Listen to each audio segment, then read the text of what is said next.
Avoid the reeking herd, shun the polluted flock.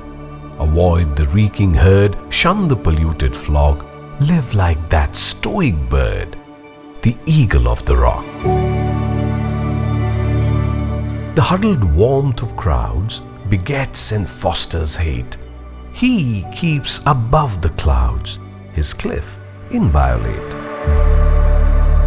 When flocks are folded warm and herds to shelter run, he sails above the storm, he stares into the sun. If in the eagle's track your sinews cannot leap, avoid the lathered pack, turn from the steaming sheep. If you would keep your soul from spotted sight or sound, if you would keep your soul from spotted sight or sound, live like the velvet mole, go burrow underground with rivers at their source and disembodied bones, and there hold intercourse with roots of trees and stones.